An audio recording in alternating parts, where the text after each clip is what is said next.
कराची का रुख करेंगे जहां सियासी पारा एक मरतबा फिर हाई। MQM पाकिस्तान बड़े सियासी पावर शो के लिए तैयार है। मुत्तहिदा पाकिस्तान ने बाग़-ए-जनाह कराची में मैदान लगा लिया। जलसे के लिए इंतजामात मुकम्मल। पंडाल में हजारों कुर्सियां लगा दी गई, स्टेज भी तैयार है और सिंध भर से मुत्तहिदा पाकिस्तान के कारकुनान शिरकत करेंगे। मुत्तहिदा पाकिस्तान की क़यादत कारकुनान का लहू गरमाएगी। इसी पर बात करेंगे, वहां पर मौजूद अपने नुमाइंदे मोहम्मद सलमान ने हमें ज्वाइन किया। सलमान, कहिएगा जलसे का बाकायदा आगाज कब तक हो जाएगा, कौन कौन से अहम रहनुमा शरीक होंगे?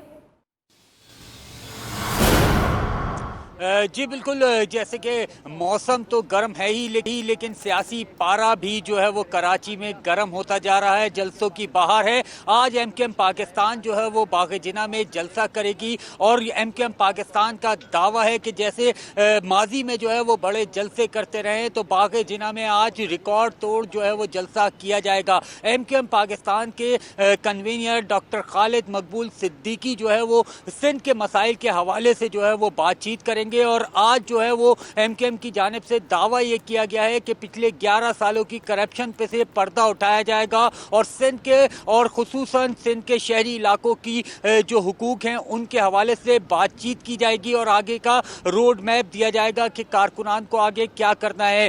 MQM पाकिस्तान की जानिब से जो है वो जलसा गाह में तैयारियां जो है वो आखिरी मराहिल में हैं। स्टेज को भी जो है वो हतमी शक्ल दी जा रही है। इसके अलावा पंडाल में हज़ारों कुर्सियाँ लगाई गई हैं और MQM की जो तवक्कात है कि आज जो है वो एक बड़ा जलसा MQM बाग़-ए-जनाह में करेगी और इस तरह जो है वो सूरत हाल जो है नज़र आ रही है। वो लोगों का यही कहना है कि एक बार फिर जो है वो जलसों की बहार कराची में आई है और अब जो है वो तैयार है। MQM पाकिस्तान भी पहला जलसा कराची में करेगी, जबकि इसके अलावा PTI और पीपल्स पार्टी ने भी आने वाले दिनों में जलसों का जो है वो ऐलान किया है। कल PTI जलसा करेगी और उसके बाद पीपल्स पार्टी ने भी अपने जलसे का ऐलान किया है।